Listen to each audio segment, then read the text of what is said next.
ಇವತ್ತು ಜಗತ್ತಿಗೆ ತ್ರಿವಿಧ ದಾಸೋಹ ಅಂದ್ರೆ ಏನು ಅಂತ ಪರಿಚಯಿಸಿದಂತಹ ಶಿವಕುಮಾರ ಶ್ರೀಗಳ 6ನೇ ಪುಣ್ಯ ಸ್ಮರಣೆ ಆಗ್ತಾ ಇದೆ. ಇಂದು ಬೆಳಗ್ಗೆಯಿಂದಲೇ ಸಿದ್ಧಗಂಗಾ ಮಠದ ಆವರಣದಲ್ಲಿರುವಂತಹ ಶಿವೈಕ್ಯ ಡಾಕ್ಟರ್ ಶಿವಕುಮಾರ ಶ್ರೀಗಳ ಗದ್ದುಗೆಗೆ ಮಂತ್ರಘೋಷಗಳೊಂದಿಗೆ ವಿಶೇಷ ಪೂಜೆ ನಡೆಸಲಾಗ್ತಾ ಇದೆ.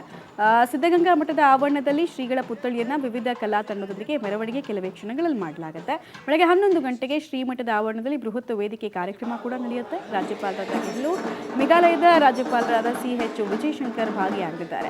ಸಿದ್ಧಗಂಗಾ ಮಠದ ಪೀಠಾಧ್ಯಕ್ಷರಾದ ಶ್ರೀ ಸಿದ್ಧಲಿಂಗ ಮಹಾಸ್ವಾಮಿ ಹಾಗೂ ಉತ್ತರಾಧಿಕಾರಿ ಶ್ರೀ ಶಿವಸಿದ್ದೇಶ್ವರ ಸ್ವಾಮೀಜಿ, ಸುತ್ತೂರು ಶ್ರೀಗಳು ಸೇರಿದಂತೆ ವಿವಿಧ ಮಠಾಧೀಶರು, ಕೇಂದ್ರ ಸಚಿವ ವಿ ಸೋಮಣ್ಣ ಸೇರಿದಂತೆ ಹಲವು ಜನಪ್ರತಿನಿಧಿಗಳು, ಅಧಿಕಾರಿಗಳು ಪಾಲ್ಗೊಳ್ಳಲಿದ್ದಾರೆ.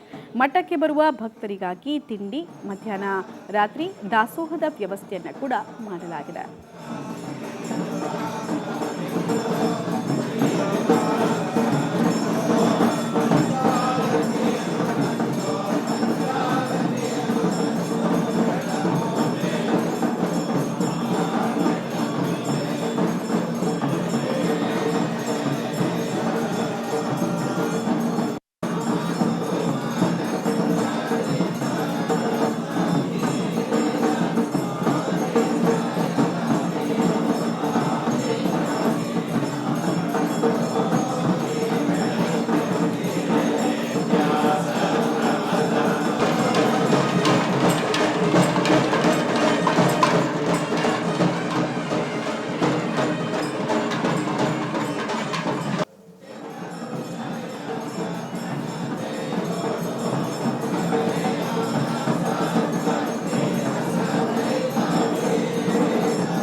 ಜಗತ್ತಿಗೆ ಶಿಕ್ಷಣ ಮತ್ತು ಅನ್ನದಾಸೋಹ ಹಾಗೂ ಸೂರಿನ ಮಹತ್ವವನ್ನು ಕಲ್ಪಿಸಿಕೊಟ್ಟಂತಹ ಶ್ರೇಷ್ಠ ವಿದ್ಯಾಸಂಸ್ಥೆಗಳು ಅಥವಾ ಶ್ರೇಷ್ಠ ಮಠ ಯಾವುದು ಅಂತ ಕೇಳಿದ್ರೆ ಎಲ್ಲರೂ ಕೂಡ ಮೊದಲಿಗೆ ತೆಗೆದುಕೊಳ್ಳೋದು ಇದೇ ತುಮಕೂರಿನ ಸಿದ್ಧಗಂಗಾ ಮಠದ ಬಗ್ಗೆ.